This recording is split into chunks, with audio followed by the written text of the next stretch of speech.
Oke, jadi kan ada bagian-bagian dari sel elektrolisis kan. Di sini ada dua batang itu namanya elektroda. Ada anoda dan juga ada katoda. Di sini ada tanda-tandanya kan yang nempel ke mereka itu ion apa. Di sini minus, ini plus. Berarti si anoda ini butuh ion negatif untuk nempel ke dia, sedangkan katoda butuh ion positif buat nempel ke dia. Misalnya ada misalnya ada larutan NaCl, berarti Na-nya itu kan ion positif, dia akan nempel ke si katoda. Cl minus akan nempel ke ion anoda, ke elektroda anoda. Sekarang anoda itu tempat terjadinya oksidasi, kalau katoda itu tempat terjadinya reduksi. Kita tahu di elektroda itu kan ada unsur ya, unsur konduktor. Nah, konduktor itu ada dua, ada inert dan juga non-inert. Inert itu berarti tidak bergerak dan tidak bereaksi pada sel elektrolisis. Nah, itu tuh ada PT, C, sama AU. Jadi, yang tidak inert itu semua di luar dari si PT, C, sama AU ini. Misal kayak CU, AG, ZN, Fe, dan lain-lain. Ada dua kondisi. Misalnya dia di fasa lelehan atau fasa larutan. Nah, di sini dia tuh fasanya larutan. Kok tahu? Karena di sini ada tulisannya aqueous. Kalau misalnya dia L atau solid, berarti ntar dia masuknya ke leburan atau lelehan. Nah, di sini kita fokusnya ke larutan dulu aja ya, karena kan yang soal pertama itu kan aqueous, itu larutan. Kalau larutan itu udah pasti berarti ada H2O-nya. Ciri-cirinya itu.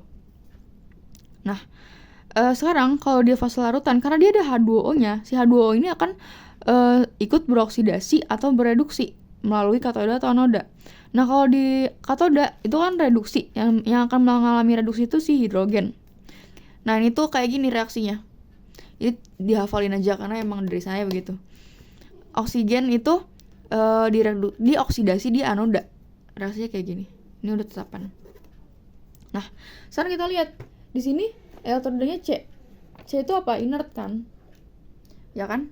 Nah, karena dia inert, berarti kita pakai aturan ini. Karena nanti kalau dia tidak inert, itu beda lagi aturannya. Nah, inert itu, kita lihat dulu katodanya itu apa. Di katoda itu kan yang ion positif. Berarti Na+, kan? Karena kan Na+ SO4-. Na sama air tuh menang mana sih?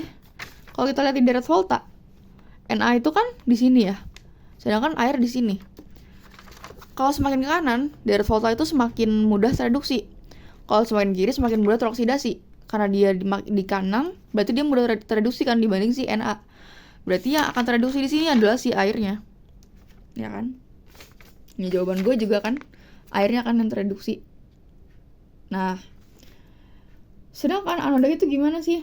Jadi aturannya, kalau anoda itu, jika inert, oksidasi terjadi di larutan. Jika tidak inert, oksidasi terjadi di elektroda.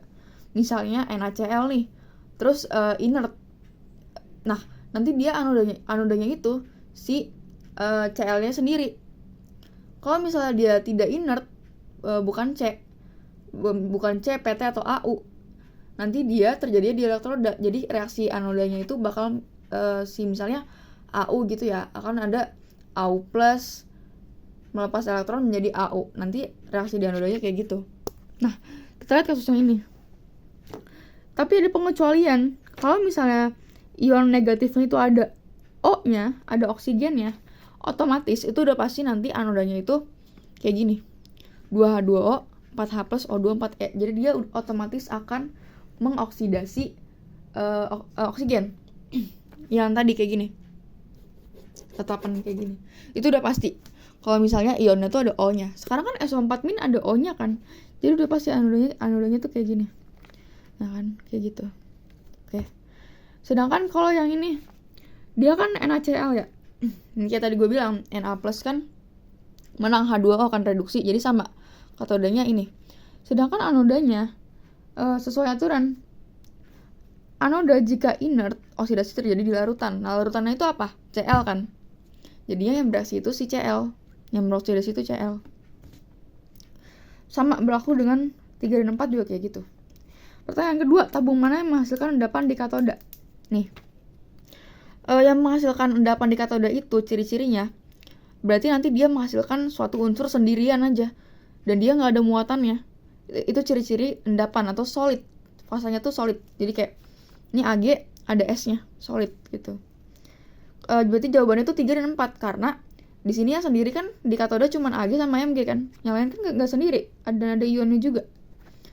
Jadi 3 dan 4. Nah, kalau perkiraan pH, kita harus cek satu-satu. Katodanya itu ada OH minnya atau ada H plusnya. Di sini katodanya ada OH min ya, berarti dia sifatnya basa. H plus berarti sifatnya asam. Nah gitu. Kayaknya itu udah di part selanjutnya deh.